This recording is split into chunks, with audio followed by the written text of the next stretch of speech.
Antes de empezar con interfaces, esta primera presentación es muy básica, es muy de principiantes. Obviamente, conforme yo la he ido haciendo, me apetece poner un montón de ejemplos y desarrollar un montón de cuestiones muchísimo más, pero no tiene sentido empezar la casa por el tejado, siempre lo digo. Entonces, a los que todavía no hayáis lanzado ningún juego o os estáis planteando lanzar un juego para móvil por primera vez, os va a venir muy bien. A los que ya tengáis experiencia, muchas cosas os van a sonar súper básicas, pero yo ya he avisado de que era una charla para principiantes.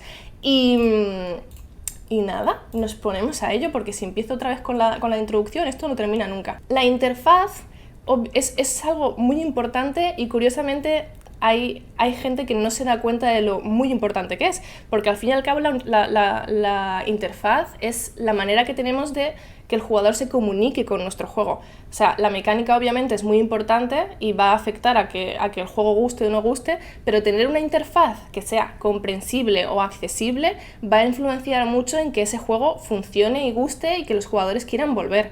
Y esto es aplicable a cualquier producto digital, no solo a juegos. O sea, vosotros mismos os habéis enfrentado a Twitch en sus inicios, que tenía una interfaz un poco...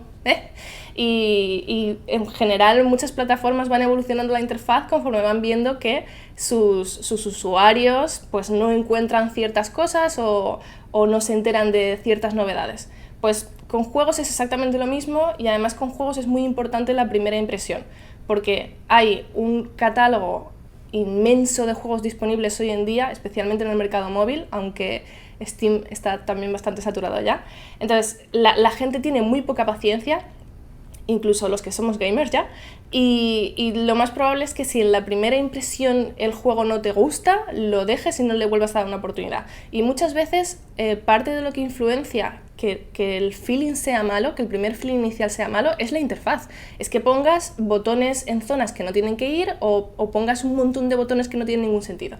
Entonces, hoy de lo que vamos a hablar es de las bases para diseñar una buena interfaz o diseñar una interfaz con cabeza. Entonces, como que marca la diferencia en esto, ¿no? Bueno, muchísimas. O sea, de hecho, algún día no estaría mal que yo hiciera una charla analizando los cambios de interfaz grandes que han afectado a los juegos populares que existen hoy en día y a las copias, al fin y al cabo.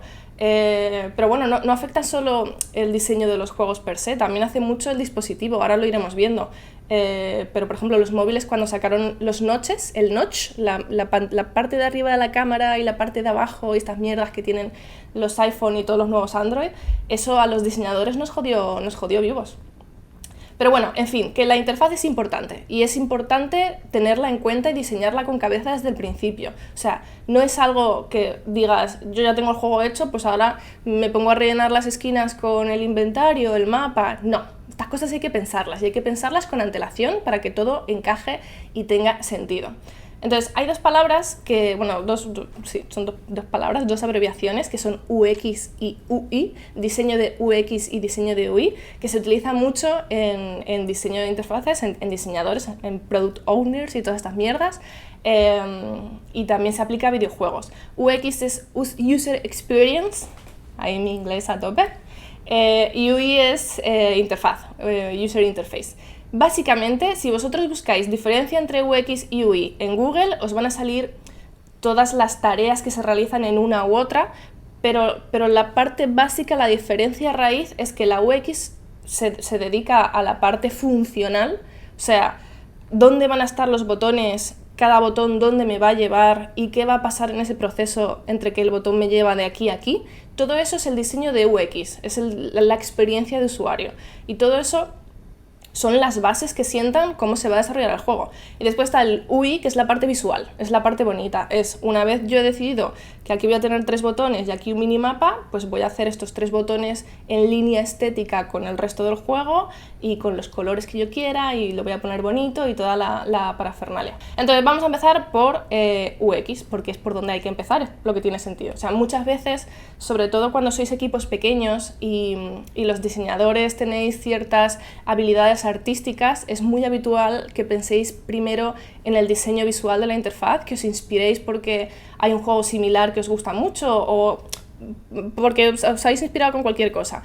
Pero muchas veces es mejor dejar de lado la parte visual y centrarse primero en la funcional, más que nada porque os va a ahorrar tiempo y quebraderos de cabeza. Bueno, Cuando empecéis, lo primero que hay que hacer, como siempre, además vais a ver que absolutamente todas mis charlas empiezan con lo mismo, sea lo que sea, es investigar. Es investigar cómo lo hace el resto de gente. Entonces, pilla juegos que te gusten y juegos que sean similares al juego que tú quieras hacer y mira cómo han hecho la interfaz. Y de hecho vas a ver que tienen muchas similitudes entre ellos porque ninguno se va a poner a reinventar la rueda hoy en día. Y lo que tú tienes que hacer es decir, vale, pues esto me gusta, esto no, te lo vas haciendo dibujitos, que es aquí lo que se llaman wireframes, porque ya sabéis que en todo esto del desarrollo el Spanglish gusta, que lo primero que hay que hacer es investigar. Y de verdad que es mucho más útil de lo que parece. Y mucho más rápido también. Hay mucha gente que se piensa que hacer una investigación requiere de semanas y normalmente es que te descargues 2-3 juegos, que te pongas con un cuaderno al lado y vayas apuntando o dibujando las interfaces que te gustan para que tú después las tengas de referencia cuando quieras hacer la tuya. Y también analizarlas. Analizarlas me refiero a que digas, oye, esto me gusta, ¿por qué? Esto no me gusta, ¿por qué? Normalmente es porque se te ocurre una forma mejor de hacerlo y cuando te pones a hacerlo de tu manera te das cuenta en determinado paso que surge un problema y dices, ah, por eso llegaron ellos a esta conclusión. Entonces, vale la pena que cojáis juegos que ya existen, sobre todo si son juegos populares y sobre todo si son juegos similares al que queréis hacer, para que tengáis una referencia y una base. Es mucho más fácil siempre trabajar con una base que ya existe que empezar de cero. Eso de siempre, de toda la vida. El siguiente paso son los wireframes, que como he dicho son, ahora os pondré ejemplos visuales, son los dibujitos. Es básicamente dibujar todos los botones que va a tener el juego y con flechitas decir este botón me va a llevar a esta pantalla y se va a cerrar con una X aquí o con un back aquí abajo a la izquierda o lo que sea. Después está el prototipo, que es una vez tienes esos wireframes, existen programas que te permiten hacer una versión para móvil, en este caso, que insisto en que yo estoy centrada en desarrollo móvil, que te permiten interactuar con ello. Ahora os voy a enseñar también visualmente a qué me refiero con prototipo. Testear. El testeo es algo que se tiene que hacer desde el principio. O sea, tú no puedes hacerte un juego entero o hacerte un prototipo entero sin testear. O sea, lo ideal es que desde el principio, incluso cuando lo tenéis en el cuaderno, yo soy muy de pulsar, de decir, pulso aquí, vale, se me abre este pop-up, porque somos bichos muy visuales, bastante más de lo que nos imaginamos, y ese tipo de cosas ayudan y funcionan mucho. Entonces, testead desde el principio. ¿Y por qué remarco la accesibilidad? Porque diseñar siempre teniendo en cuenta la accesibilidad desde el principio, primero, os va a facilitar mucho el trabajo a vosotros y el resultado va a ser mucho mejor que si ya tenéis un juego entero diseñado y queréis hacerlo accesible. Si desde el principio vosotros estáis pensando en que el tamaño de la fuente sea apropiado y se pueda ver por cualquier persona, que se puedan activar y desactivar los subtítulos con cierta facilidad, que se les pueda cambiar el color, que se les pueda poner un fondo, un montón de cosas. O sea, es verdad que también se podría hacer una charla entera sobre accesibilidad, porque se pueden llegar a desarrollar un montón de herramientas que faciliten la accesibilidad a los jugadores.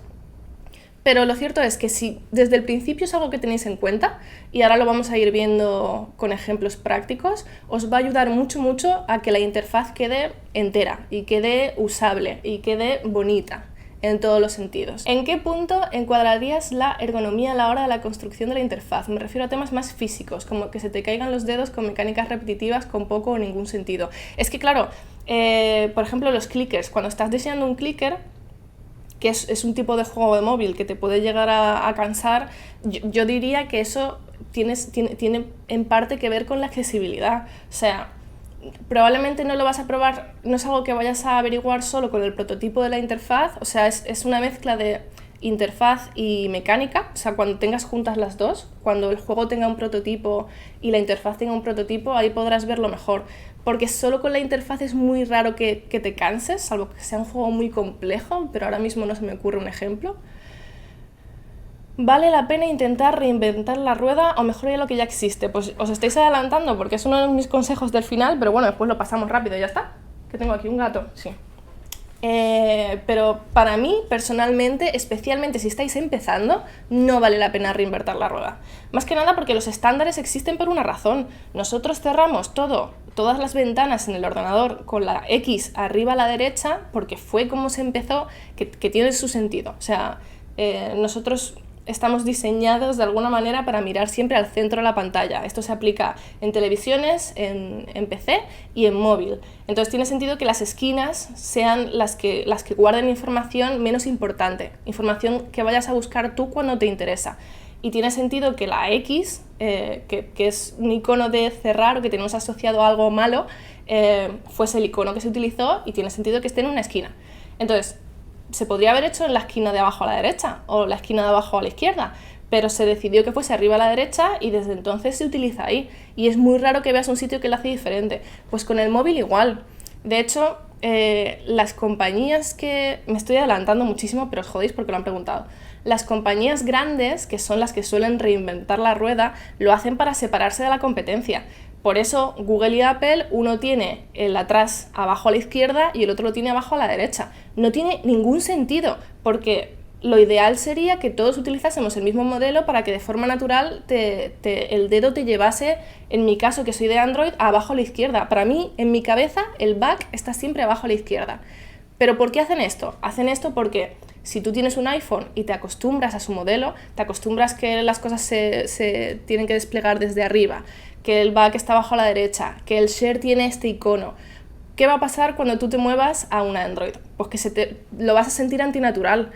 Para ti en tu cabeza va a ser qué mal diseñado está esto. O sea, igual no eres consciente de que es culpa del diseño, pero te va a parecer antinatural porque no es lo que tú aprendiste primero. O sea, no fue tu primer acercamiento a un dispositivo móvil.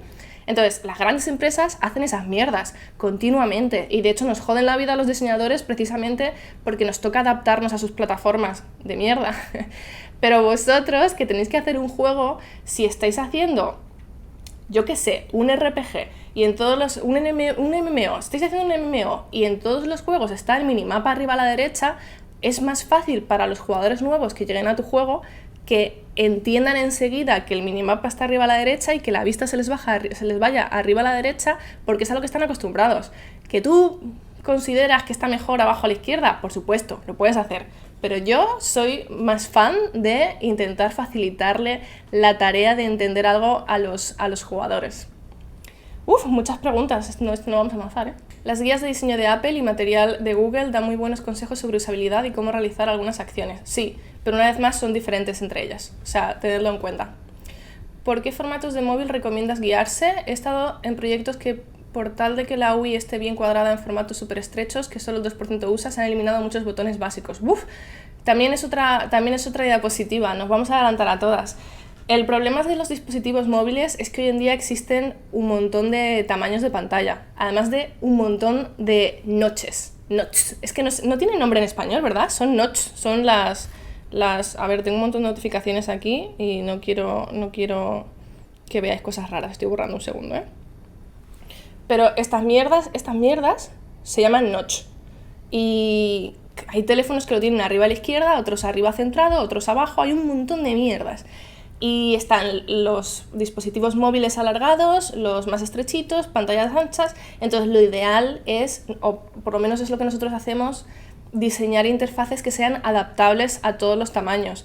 Que es más fácil, por ejemplo, que los botones sean flotantes porque se van a poder juntar arriba o hacia los lados, se van a poder alejar entre ellos en función del espacio que tengan, que por ejemplo hacer pues una barra entera que cuando haya un notch se va a tener que alargar muchísimo, o una botonera abajo, pegada abajo del todo, que cuando haya un notch se va a tener que alargar muchísimo.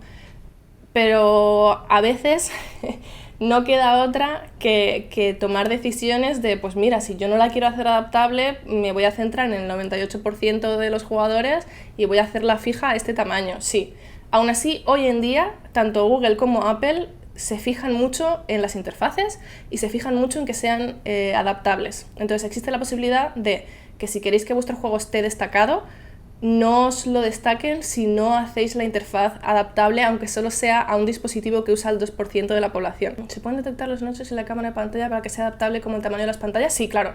Sí. Obviamente tú puedes saber si el dispositivo tiene esa información, y cuando estás diseñando un juego, en nuestro caso, tú sabes cuando estás implementando la interfaz, en nuestro caso en Unity, pero en el motor que sea, sabes que hay un notch, entonces tú dices, pues este botón, que es flotante, tiene que estar a 2 centímetros de cualquier notch, o sea, de cualquier parte de arriba.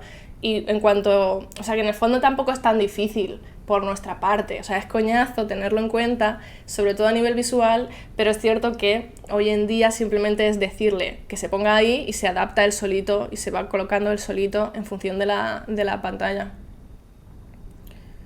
Los propios de Apple han metido Notch a un portátil y ni siquiera han adaptado su sistema operativo. Se queda el menú por debajo del Notch.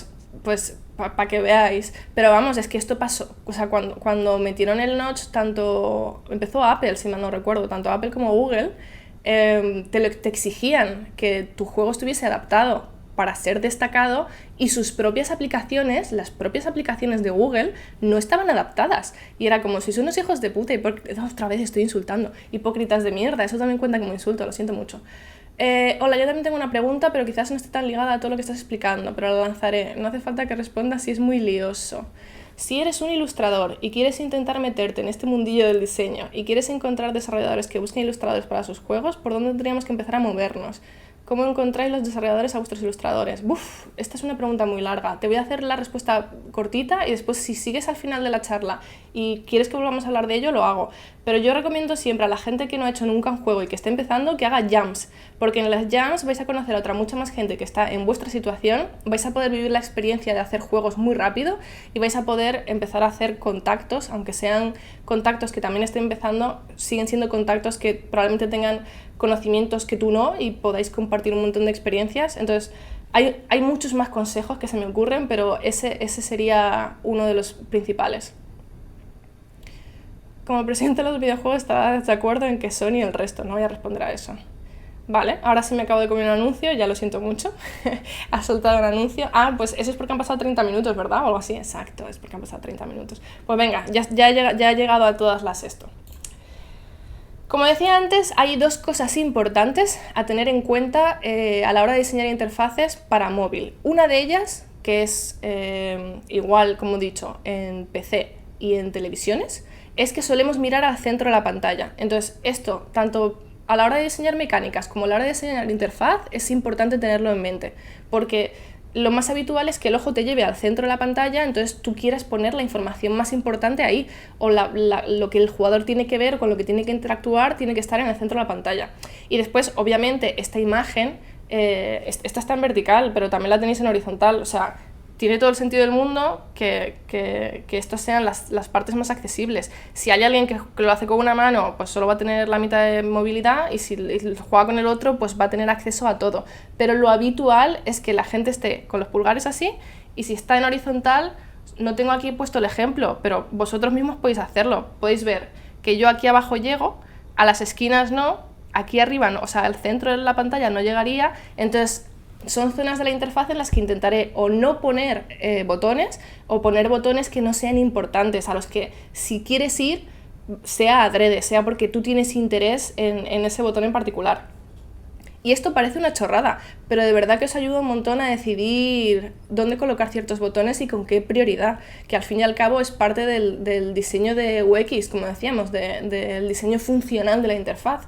El decir, oye, yo quiero que vayan a la tienda porque quiero que compren. Entonces, si quiero que compren, no voy a poner aquí la tienda. Aquí voy a poner el botón de opciones, porque a las opciones solo van a ir si les interesa cambiar el idioma, quitar el volumen o lo que sea. Es algo muy particular que ellos van a buscar muy pocas veces. ¿Dónde voy a poner la tienda? Pues lo voy a intentar poner por aquí abajo, o si abajo ya la tengo llena con jugabilidad o lo que sea, la voy a intentar poner en el lado, bueno, este es left hand, pero bueno, en el lado derecho y en toda esta zonita. Este tipo de cosas, de verdad, que siendo tan básicas, hay mucha gente que las olvida. Y me flipa, me flipa, porque es como, tío, no me pongas la tienda aquí arriba. Por mucho que esté brillante y con colorines y moviéndose y bailando, está lejos, me va a costar ir y me va a hacer daño en la muñeca. Parece una chorrada, pero estas cosas pasan. Entonces, tened en cuenta esas dos, que solemos mirar al centro de la pantalla y que la forma que tenemos de interactuar con los móviles, el dónde llega el dedo y dónde no, influye. Bueno, como os decía antes, el primer paso después de investigar son los wireframes, que los wireframes son dibujitos. Y este está muy bonito sacado de internet, pero os he puesto un ejemplo mío de hace 5 años, de Happy Hop, para que veáis que no hace falta hacer nada súper elaborado. Y estos bocetos vienen muy bien para ver las las cositas más básicas, como los fundamentos básicos del diseño, que es básicamente saber que las cosas tienen que estar alineadas, rollo, si vas a poner 4 cuadraditos, que tengan la misma separación entre ellos y que tengan la misma separación a los laterales, que de verdad que esto también es basiquísimo, pero hay gente que lo hace mal. Que tened en cuenta los márgenes y espacios, eso también. Aunque el dedo llegue al borde de la pantalla, es muy antinatural pulsar muy pegado al borde. Entonces está bien dejar ciertos márgenes de desahogo, no sé cómo decirlo, ciertos márgenes de vacíos visualmente para que no quede todo mega ultra condensado. De hecho, los que juguéis a juegos de móvil free to play sabréis que los anunciantes precisamente se aprovechan de esto. ¿Dónde ponen la X los anuncios? Te la ponen súper mega ultra chiquitita, en la esquina, en cualquiera de las esquinas, pero te la ponen pegada al borde, porque ahí cuesta mucho pulsar. Entonces, tú voluntariamente no vas a poner ningún botón ahí. Valeria, ¿esto cómo lo pintas? ¿En un papelote o usas alguna app? Ahora os voy a poner el ejemplo de los pasos que yo sigo y los programas que yo sigo, pero hay un montón y cada vez más. Pensad que el desarrollo de videojuegos es cada vez, y de aplicaciones, es cada vez más accesible, hay cada vez más recursos gratuitos, más competencia, y esto está muy bien porque nos permite tener muchísimas herramientas gratis que tienen un montón de contenido súper útil. Consistencia. La consistencia la voy a pasar muy por encima porque también podría hacer una charla entera solo de consistencia, pero básicamente es, si todos tus pop-ups tienen una X arriba a la derecha, ponlo siempre ahí, pero si la forma de hacer back hacia atrás es un botón abajo a la izquierda, ponlo siempre ahí. Y si, claro, aquí me estoy metiendo en animaciones, pero si haces un tipo de animación o un tipo de sonido, o sea, normalmente tener consistencia es que toda la interfaz cumpla las mismas normas, que intentéis que todo tenga sentido. Tamaño sí que lo vamos a ver ahora un poquito más adelante porque es una de las básicas y también se suele incumplir, pero hacer el dibujito te viene muy bien para ver tamaños. De hecho, una de las cosas que me pasa con las artistas, y esto afecta no solo a la interfaz, sino al juego en general, es que ellas diseñan en un ordenador. Ellas ven las cosas muy grandes porque las tienen con zoom y las tienen cerca y las tienen en una pantalla. Y el feeling que te da ver una aplicación en una pantalla de ordenador es muy diferente al feeling que te da verlo en un móvil. Entonces, lo ideal es que cuando hagáis los dibujitos y los paséis al ordenador, el siguiente paso sea verlos en el móvil. Verlos en el móvil para ver si el cuadradito que yo he hecho se me ha quedado muy pequeño o muy grande. Entonces, tamaño, importante. Y simplicidad. Yo soy súper mega ultra fan de la simplicidad. Si puedo quitar la mayor cantidad de detalles posible, tanto a nivel funcional como a nivel visual, lo hago. Hay mucha gente que opina que mis juegos se quedan sosos por eso, pero es que a mí me agobia, me abruma tener muchísima información visual. Entonces, soy muy de intentar dejarlo todo lo más limpito posible, dejar solo la información que sea necesaria en ese momento, y si alguien quiere más información porque es un jugador más hardcore, ponerle un botoncito extra en una esquina para que él vaya ahí y tenga toda su información.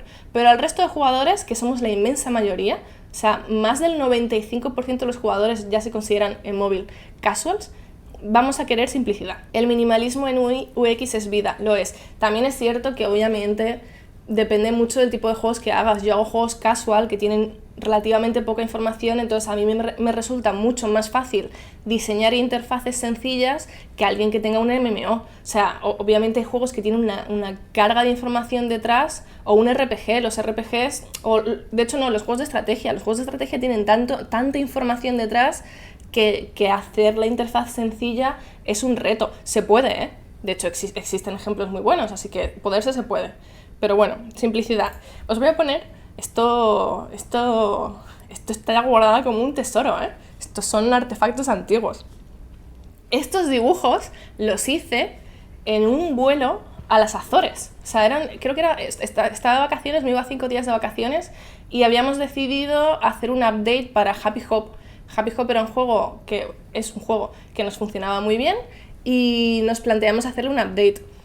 Y meter interfaz nueva y mecánicas nuevas a un juego que ya existe, que sepáis que hacer una interfaz de cero es difícil, pero hacer una interfaz a un juego que ya existe o a una aplicación que ya existe, sobre todo si le quieres meter contenido nuevo, es jodidísimo, porque estás metiendo botones y cositas que no existían antes y para las que tú no habías previsto, porque no se te había pasado por la cabeza, espacio. O sea, tú imagínate que te diseñas un juego entero y a los 2 años, como fue este caso, dices, pues ahora les vamos a meter habitaciones que pueden decorar a un juego que era un arcade de saltos. O sea, eso, la interfaz nos la jodió por todas partes. Y de hecho la interfaz es relativamente mala, o sea, salimos del paso, pero tiene muchos fallos de coherencia y cohesión, como decía antes, porque surgió todo más tarde. Pero bueno, ya veis que es un dibujito muy sencillo, porque al final el dibujo es, es como el primer paso.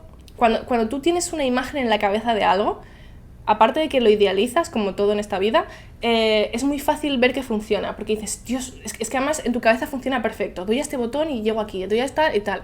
Pero cuando te pones a dibujarlo, empiezas a darte cuenta de botones que a lo mejor te hayas olvidado, de, oye, pues aquí tengo las opciones, o aquí tengo la cantidad de estrellas totales, o aquí tengo el top, aquí no puedo poner un botón, y si lo pongo aquí, cambio toda la cohesión del botón de play, en fin, un montón de movidas. Entonces, el primer paso, y además a mí me viene muy bien, es dibujar.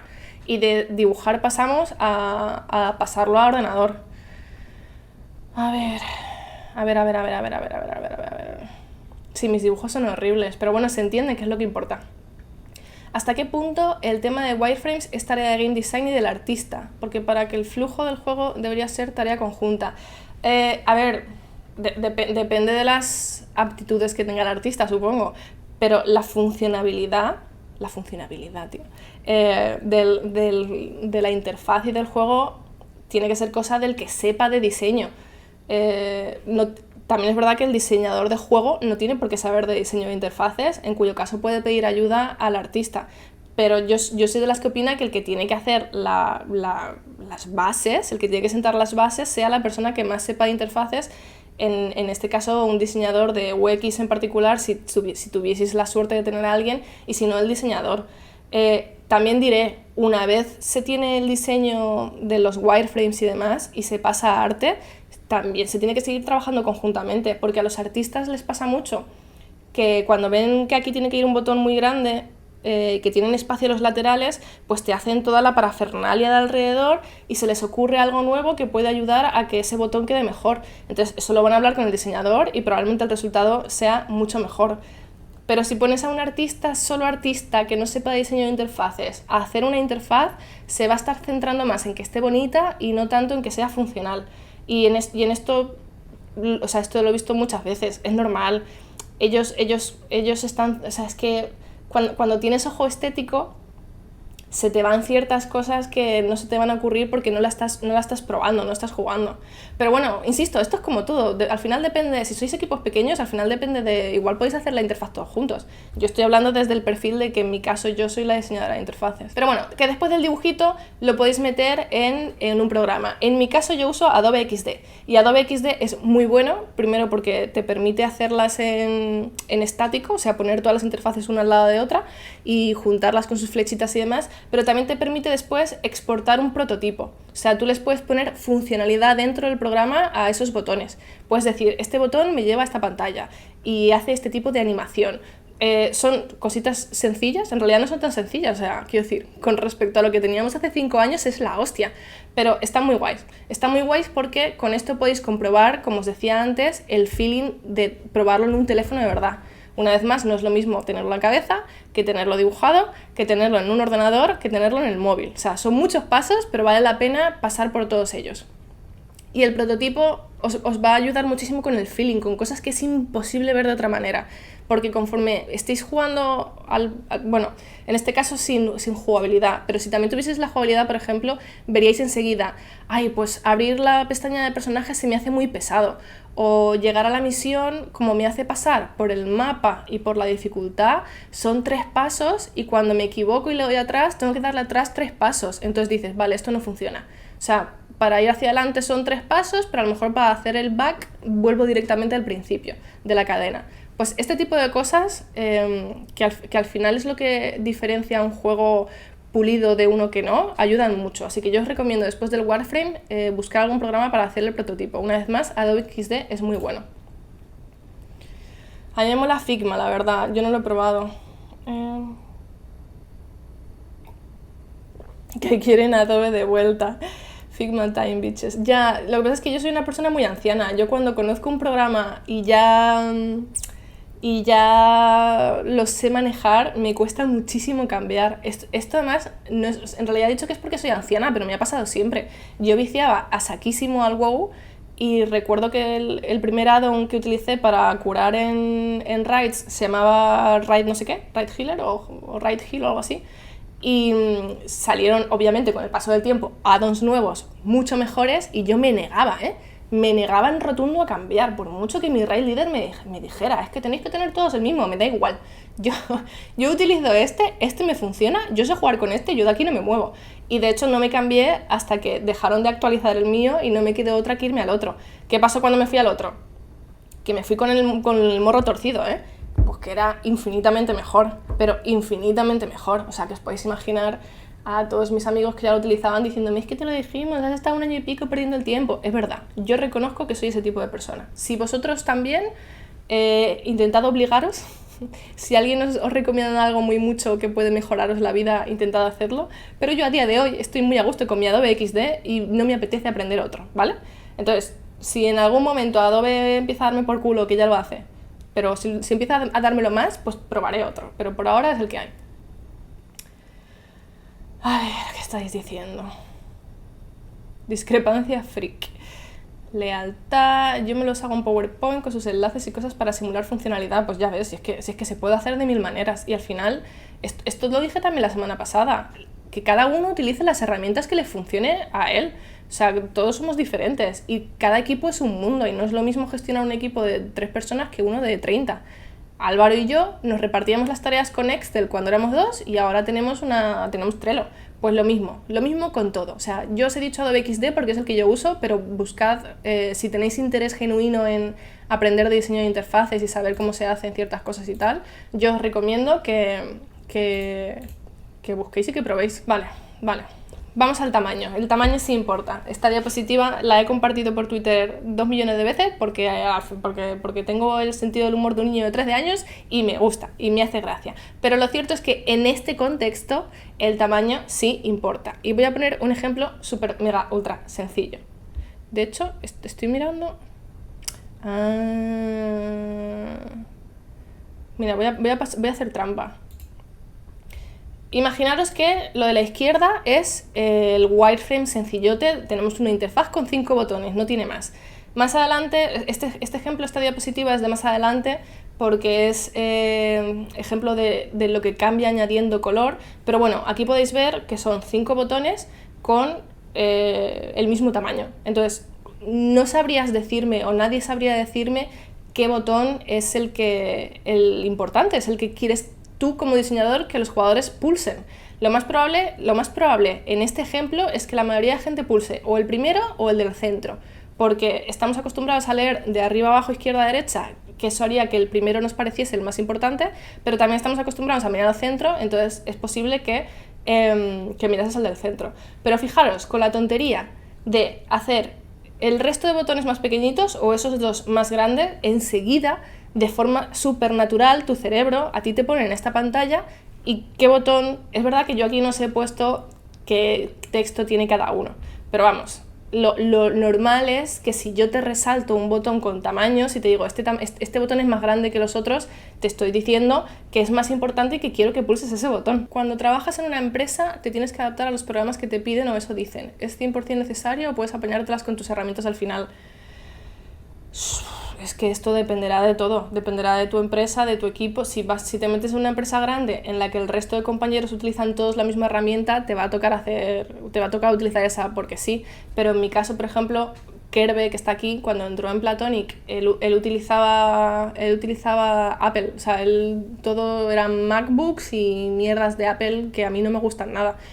¿Qué haces? Te adaptas, le dices, pues mira, trabaja con tus programas y tus mierdas, a mí lo que me interesa es el resultado final, pero en mi caso particular somos un equipo pequeñito y yo me puedo permitir decirle a mi trabajador que trabaje con la herramienta con la que esté más cómoda.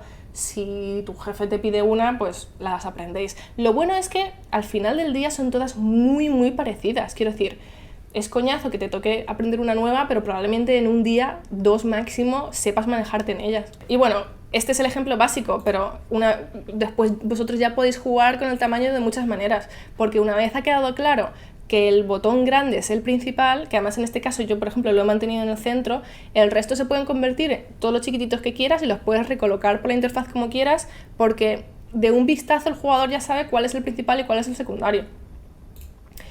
Esto ya lo hemos hablado antes, o sea que lo voy a pasar otra vez muy por encima, pero tened en cuenta a la hora de diseñar interfaces para móvil que se va a tener que adaptar a diferentes tamaños de pantalla y, como decía antes, hay que tener en cuenta los estúpidos noches.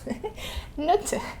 Al final la gilipollez de los noches se va a quedar, pero sí, o sea, tenedlo en cuenta. De hecho, a mí me jode más a nivel visual porque siento que nos ha quitado la posibilidad de poner botoneras enteras arriba y abajo, porque claro, ahora se alargan y quedan feas. O sea, si tú tienes un teléfono largo y hay un notch y el botón, en vez de ser del tamaño que yo he diseñado, es el doble de largo, a mí visualmente se me hace feo, se me hace muy feo. Entonces, inconscientemente estoy diseñando todos mis juegos con interfaces flotantes, con botones flotantes que se pueden mover, que no van a tapar nada, y te limita. Pero bueno, que lo tengáis en cuenta. Me gusta mucho cómo de visuales son estas diapositivas. Se me hace muy fácil entender, incluso para mí, que me cuesta hasta respirar. Bueno, no os lo toméis a mal, pero mis presentaciones... Mis presentaciones yo las he hecho siempre, desde que soy adolescente. Me encanta hacer presentaciones. Las he hecho para tontos porque yo soy muy tonta. A mí me pones una diapositiva con muchísima información y me pierdes. O sea, me instapierdes. Es como que me pongas un documento de burocracia delante. Me pones 3 párrafos en una diapositiva y es como... adiós. O sea, para eso me la das en casa y me la leo. Pero si estoy dando una charla, yo te voy a poner el tema que estoy hablando en la imagen, y voy a tratar yo de explicarlo de la forma más sencilla posible. A veces no lo consigo, pero por lo menos la interfaz, por lo menos la diapositiva intento que sea sencilla. Y los móviles plegables, ¡buf! Claro, yo aquí he puesto lo de los notches, pero es que ahora les ha dado por hacer móviles que se cierran y se abren. Eso va a ser... Yo ya ahí me bajo, ahí ya no, ahí ya... Supongo que simplemente haremos que justo a la mitad no se quede un botón y ya, porque es ya dar demasiado por culo. Al final, como tengas que tener en cuenta todos los tipos de dispositivos, te corta las alas a la hora de diseñar algo chulo. Correcto, sí, 100%. De hecho, opino, y creo que lo pongo al final también, no estoy 100% segura, pero si de verdad queréis hacer algo bonito y pasar un poco de la funcionalidad o de estas cositas y tal, hacedlo, porque además no solo es que es un coñazo adaptarlos a todos los teléfonos, sino que cada año sacan algo nuevo. Insisto, los notches ya están en nuestro día a día súper integrados, pero hace 2 años no existían y ahora están con lo de los móviles plegables. El año que viene a ver la gilipollez que se les ocurre. Entonces, obviamente, yo lo que recomiendo es que os intentéis adaptar lo máximo posible, más que nada porque si trabajáis haciendo juegos para Google y Apple os lo van a exigir y es que no os destacan. O sea, a mí me echan atrás destacados si el botón no reacciona como ellos quieren o si no se ve bien en todos sus dispositivos. Así que hay veces que no queda otra. Cuando tienes 2 botones, uno encima del otro, y manteniendo paddings laterales, uno se queda 10 píxeles más largo que el otro. ¿Lo dejas así o igualas tamaño rompiendo paddings? Sorry, duplicar interesa. Este también es a nivel personal.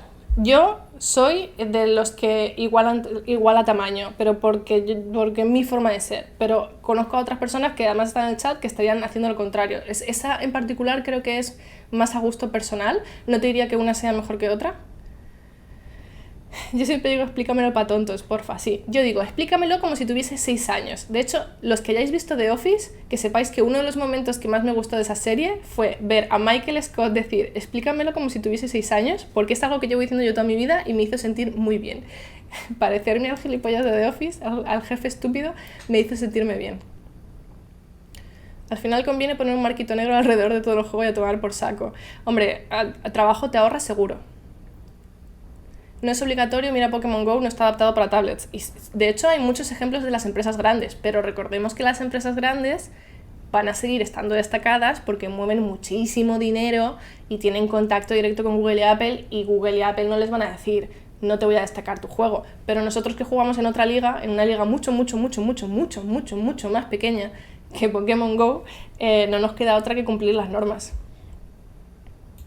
¿Cómo haces la previsualización para los diferentes dispositivos? A ver, puedes hacerla en Unity, que es con lo que trabajamos nosotros, te permite darle a un botón y cambiar a la resolución que tú quieras, pero es cierto que no es exactamente igual que un dispositivo. Entonces nosotros intentamos tener varios móviles y varias tablets. O sea, tengo varios iPhones, varias tal, intento pillarme los más populares y que sean diferentes entre sí, porque al final pues, es lo que hay. Es la única herramienta que va a funcionar al 100%. Vale, animaciones. Igual que el tamaño es importante y algo tan sencillo como que un botón sea más grande que otro ayuda a que el jugador en este caso sepa qué pulsar o dónde pulsar, otra de las cosas que ayuda muchísimo son las animaciones, el movimiento. Si nos ponen dos cosas exactamente iguales, una al lado de la otra, y una está haciendo así, lo más probable es que pulses esa. ¿Por qué? Porque el cerebro te dice que algo que se mueve está más vivo, bla, bla, bla, funciona. Entonces, aquí he puesto dos ejemplos de un mismo juego y la misma interfaz, porque además hay diferencia. Yo diferencio entre una animación funcional y una animación estética. Y si estáis empezando, yo sí integraría animaciones funcionales, porque ayudan muchísimo, muchísimo, muchísimo a comunicarse con el jugador. O sea, decirle qué botón tiene que pulsar porque se está moviendo es muy útil, pero las animaciones estéticas, o sea, este sería una animación funcional que es básicamente, quiere que pulses este botón, y este botón está, en este caso, aparte de la animación, tiene los colorinchis y toda la parafernalia, pero te está diciendo, pulsa este botón, y es una animación funcional, y esta de aquí es una animación estética, es algo que le está dando vida a la interfaz. Obviamente, cuanta más vida tenga una interfaz, mejor, porque va a dar sensación de pulido, va a dar sensación de profesional, va a dar sensación de sé lo que estoy haciendo. Y además, muchas veces tienen muchos tipos de movimientos y detalles que el jugador no va a ver jamás, pero que se intuye, como que sin querer queriendo eres consciente de que estás viendo algo en movimiento que está guay. Pero si acabas de empezar, dedicarle tiempo a al estético, es muchísimo tiempo, muchísimo, muchísimo tiempo. Entonces, mis juegos cuando empezaron eran juegos muy sencillos, no tenían apenas animaciones, y lo peor de todo es darse cuenta de que al final a los jugadores les da súper igual. O sea, es cierto que tener un juego lo más pulido y bonito posible te va a ayudar a ganar premios, a que salgas en prensa, a que el resto de desarrolladores admiren tu trabajo, pero a los jugadores... No me preguntéis por qué, les da igual que los botones no estén alineados, les da igual un montón de cosas, son muy brutos.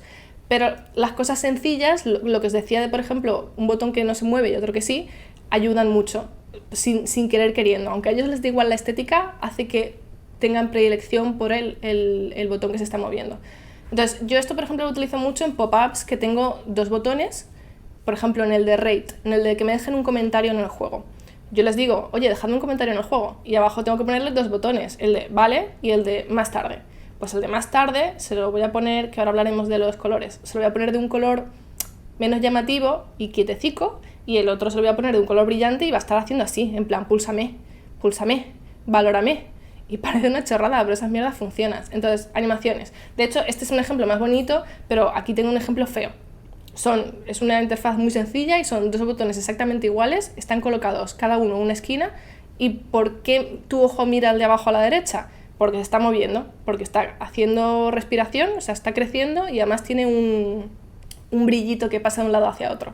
Que en este caso también tiene una notificación, que creo que es a lo que vamos ahora. Que las notificaciones, y ahora, porque creo que no ha habido muchas preguntas, pero aprovecho y termino esta, que ya es la última de UX. Las notificaciones son mano de santo. Hay algo muy humano nuestro que hace que nos gusten las cosas limpitas. Si a ti te ponen una cuadrícula entera de cuadros azules y uno rojo, tu ojo va a querer que el rojo se transforme en azul. ¿Por qué? Somos bichos raros. O sea, creo que hay muchos estudios y hay razones detrás sobre que nos gustan las cosas simétricas, limpias y estéticas. Pero las notificaciones son la hostia de útiles para esto. Porque si yo te he puesto el mismo ejemplo de antes, el botón grande y los pequeñitos, pero ahora en uno de los pequeñitos te pongo una notificación, te estoy diciendo que aquí tienes algo importante. Te estoy diciendo que, oye, si entras aquí tendrás probablemente un premio, una mejora, algo que te va a ayudar a seguir jugando habiendo mejorado tú. Entonces, además, la notificación no va a aparecer desde el principio, probablemente ya hayan jugado un par de partidas. Ellos ya saben que este es el botón principal. Entonces, el cerebro, en cuanto ve esta imagen, lo primero que dice es, uy, voy a limpiar la notificación. Entonces, las notificaciones, usarlas. Además, aunque sea una cosa totalmente fea como esto, un círculo con una exclamación roja, estática, ya funciona. Después podéis aplicar todas las cosas que hemos dicho hasta ahora. Tamaños diferentes, animaciones, los colores los vamos a ver ahora, pero la básica, la de, oye, círculo rojo, funciona, de verdad que funciona, y mejora muchísimo el feeling del juego, la retención del juego, en fin, un montón de cosas. Pero como todo, hay que hacerlo con cabeza y con sentido común. Si tú pones, uy, he añadido una diapositiva nueva, si tú pones notificaciones a todos los botones, el jugador sabe, primero se va a agobiar, porque es como, ya me estás pidiendo que haga muchas cosas. Si se da el caso que tenéis un juego en el que hay notificaciones en 4 secciones, yo ahí recomiendo a nivel de diseño priorizar. Decir, oye, voy a enseñar solo estas 2 que son las más importantes y las otras las voy a dejar voluntarias para que un jugador hardcore, un jugador que ya conoce mi juego, entre de vez en cuando voluntariamente a ellas. Porque si vuelves a un juego y tienes un montón de notificaciones repartidas por todas partes, te vas a agobiar. O sea, si nos agobiamos nosotros, imaginaos un jugador. Esto pasa igual con las artistas. Las artistas pasan mucho tiempo haciendo el arte de su juego y obviamente conforme evoluciona el proyecto, ellas van pillando maña y van sabiendo hacer las cosas mejor, entonces ven las cosas que hicieron al principio y las quieren corregir. O incluso con detalles. Nosotros hacemos juegos de móvil con ítems muy pequeñitos, pero como ellas los ven en grande, les hacen el roto por aquí con una sombra y cuando les tengo que decir, oye, no hagas esto porque es que el jugador no lo va a ver jamás, aún así tiran para adelante. Insisto, si eres una empresa muy grande que te estás jugando el dinero de los inversores y vas a recibir premios y vas a competir contra otras empresas grandes, obviamente cuidas el detalle, todo el detalle, al mínimo detalle, todo lo máximo posible. Pero si somos una empresa pequeñita, a mí me ha costado, ¿eh? O sea, yo dedicaba mucho tiempo a Pulido y he llegado a un punto en el que es como, mira, esto les da igual, esto no me lo arregles, esto déjamelo así. Cosas que yo sé que están mal y yo veo que están mal, pero nunca jamás ni un solo jugador las ha mencionado. Y si me apuráis, otros desarrolladores tampoco lo ven, porque nadie está tan cerca de tu proyecto como tú mismo. De todas formas, saber diferenciar entre qué es importante pulir y qué no es una tarea que se adquiere, o sea, es una facultad que se adquiere con el tiempo, con experiencia y demás. Es verdad, nunca había pensado lo útil que es para gente con TOC, que le da algo ver notificaciones ahí sin quitar. Sí, es muy útil. Las notificaciones son la hostia, funcionan. Y obviamente a la gente con TOC es un comportamiento más obsesivo y no te sé decir si les puede llegar a afectar negativamente jugar un juego que se aprovecha de esto. Pero en general, a todos nos pasa. Todos vemos esa notificación y queremos quitarla. Las redes sociales viven de eso. Las redes sociales viven de notificarte continuamente cosas para que vuelvas a abrirlas y para que quieras seguir generando notificaciones. Al fin y al cabo es manipulación estándar, manipulación one-on-one. Luego está la otra parte de los call to action. Me han llegado a quitar el sueño notificaciones de este calibre en las que entro en la sección en cuestión y no me deja quitarla. Ah, no, desde luego. De hecho, si ponéis, o sea, igual que pueden ser muy útiles, mal integradas, y ya no es solo poner más de las que deberías, sino que si no es fácil quitarlas o es imposible quitarlas, frustra al jugador muchísimo. En diseño se habla mucho de la línea entre aburrimiento, entretenimiento, frustración y demás. Pues algo tan sencillo como una notificación puede llegar a frustrar al jugador, o sea que obviamente hacerlas con cuidado. Pues eso es todo por ahora con respecto a UX. Como os he dicho, es muy básico, pero aún así está bien recordarlo de vez en cuando. A mí es la parte que más me gusta de diseñar interfaces, obviamente porque es la que hago yo. De hecho, no solo podría, probablemente en el futuro haga más charlas centrándome en cositas específicas de UX, poniendo ejemplos más concretos y analizándolo todo más a bajo nivel, porque creo que puede llegar a ser útil. Pero es que si no, esto se me alargaba la vida. De hecho, ya llevamos una hora. Llevamos una hora bueno, llevamos la mitad. Llevamos la mitad, gente. Igual tendría que haberla hecho en 2 partes. ¿Qué opináis? ¿Qué hacemos? ¿Lo pauso aquí y la semana que viene hago la segunda parte? Ahora me vais a decir que no, pero me lo estoy planteando. Me lo estoy planteando porque estoy sudando como un cerdo y de verdad que es que falta la mitad. Falta toda la parte de huir. Hola, mi amor. Hola, ¿qué pasó? ¿Así? ¿Qué más pasó? ¿Te despertaste? Es que les di de comer justo antes de empezar la charla para que duerman y así no vienen a molestarme. Ven aquí. Ven aquí. ¿Quieres saludar a la gente? No. No te bebas mi agua, ¿eh? Bueno, aquí está mi gordi. Hola, mi amor. ¿El canal de YouTube tienes ya? Que antes has comentado algo. No porque empecé hace 2 semanas con la charla de producción y no he vuelto a tener un hueco hasta hoy. No he vuelto a tener un hueco hasta hoy y tengo que editarlos un poco antes de subirlos, pero sí me gustaría subirlos a YouTube. Bueno, chicos, que muchas gracias por verme, que me escribáis por Twitter si queréis preguntarme alguna cosa que aquí se os haya olvidado y nada, nos vemos la semana que viene. Chao, chao.